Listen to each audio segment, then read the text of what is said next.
Palmas para a democracia. 11 de agosto de 2022.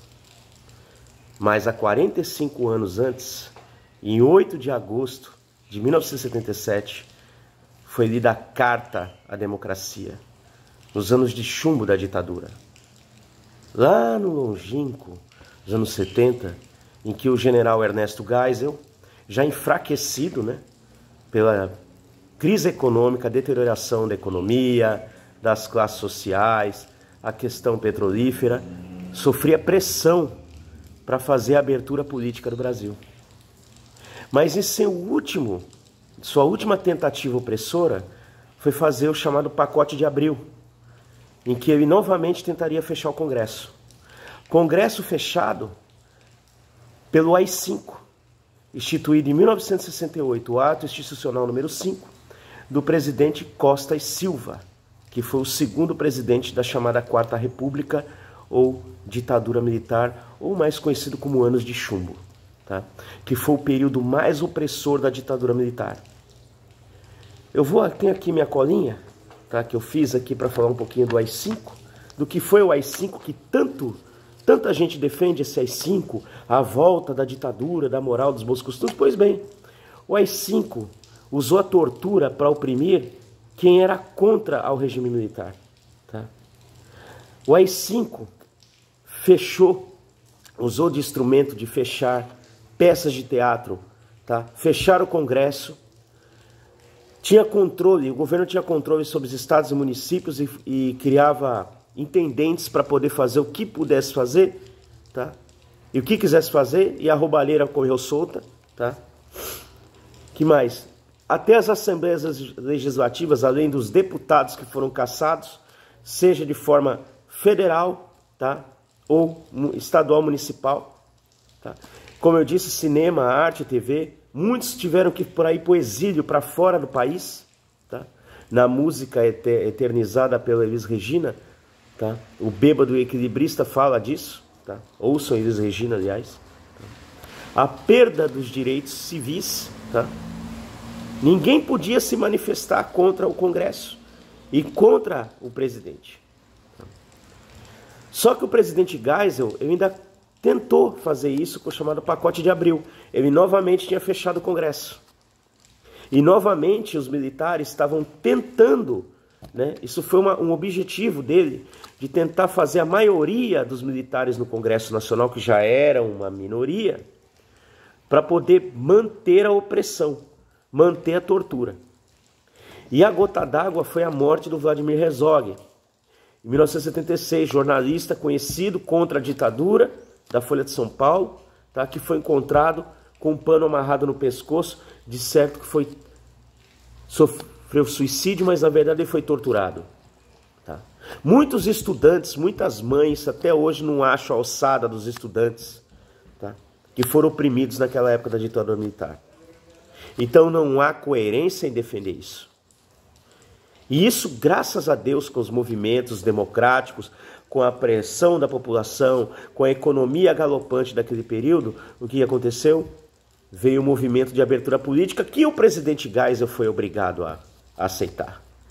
Ele abriu, fez a abertura política e o Figueiredo concluiu, que foi o último presidente. Em 1979, teve a abertura política, o movimento das diretas já, porque a eleição era indireta até então. Não tinha direitos. Foi retirado esse direito até de nós votarmos no presidente. E aí tivemos a primeira eleição novamente em 1989. Então, é simbólico, 45 anos depois.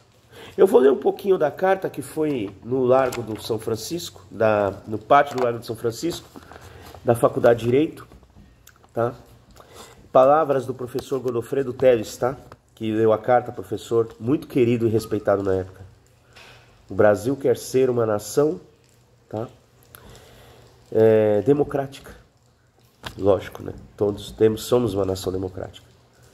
O documento, a partir desta faculdade, que há 150 anos escreve a história deste Brasil e que a partir de agora escreve a história da nossa nação.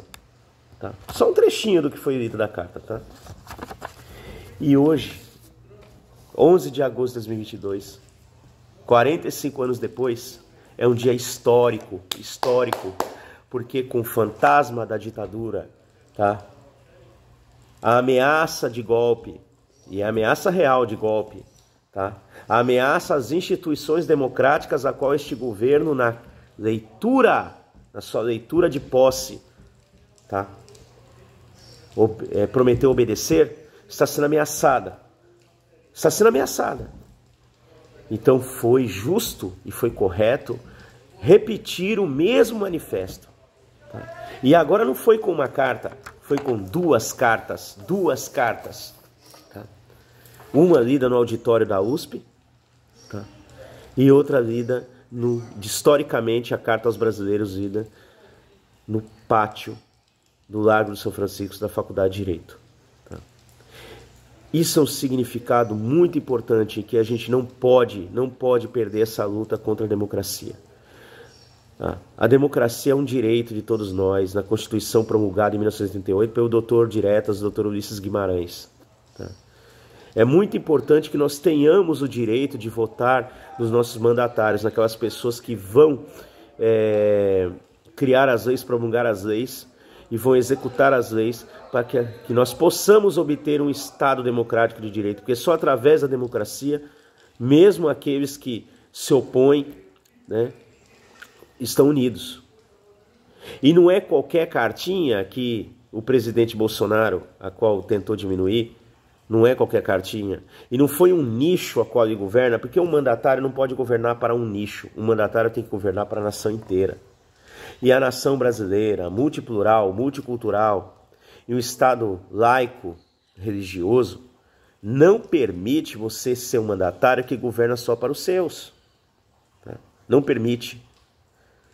E que este mandatário, ataca dia após dia as instituições democráticas, tá? E ofende as instituições que estão aí para nos defender. Tá? Então essa carta, hoje é um dia muito histórico, em que há 30 anos mais à frente nós vamos nos lembrar, tá?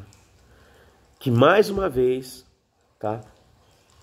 Vários setores do Brasil, isso industriais, financeiros, classe artística, classe docente, todos se uniram, movimentos sindicais, movimentos ONGs, todos, até internacionalmente, o Brasil acordou hoje. O Brasil acordou. São mais de 900 mil assinaturas nesta carta a favor da democracia. O Estado democrático de direito nos garante, tá, um equilíbrio, nos garante, tá, que nós brasileiros sejamos uma nação, tá? Porque você ser contra algo, você pode até ser, mas você tem que respeitar. E respeitar o quê? A opinião do próximo, certo? Você tem que respeitar. A partir do momento que você faz da opinião do próximo chacota e quer que só a sua opinião seja acima de tudo e de todos, isso é opressão, isso é ditadura, tá? E na ditadura aconteceu isso. O DOI-CODE, o famigerado DOI-CODE, torturou, matou e deixou várias famílias órfãs. Aqueles que eram os chamados subversivos à ordem dos militares no Brasil. Então, faz tempo que eu não faço esse vídeo, inclusive eu peço que curta o meu canal, o canal da Alexandre Shinji. É um vídeo político, tá? Não estou aqui nem defendendo direita, nem defendendo esquerda, apesar que os dois extremos é ruim para o país, tá? Mas nós estamos aí há 55 dias da queda do pior governo da era democrática, pior presidente da era democrática desse país, e em risco de que as nossas instituições democráticas sejam abaladas, né? Sejam destituídas, tá? Por um palavreado rasteiro, aquém de que um líder, um mandatário do país possa representar e a qual ele jurou defender em sua posse. Tá? Então foi correta a atitude da leitura dessas duas cartas e que se espalhou pelo Brasil inteiro esse sentimento de que a democracia é mais forte e que a ditadura nunca mais, não podemos ter mais a ditadura militar. Perdão. Se você gostou, dá um curte, comenta, critica, porque a democracia te permite isso. Tá ok? Obrigado.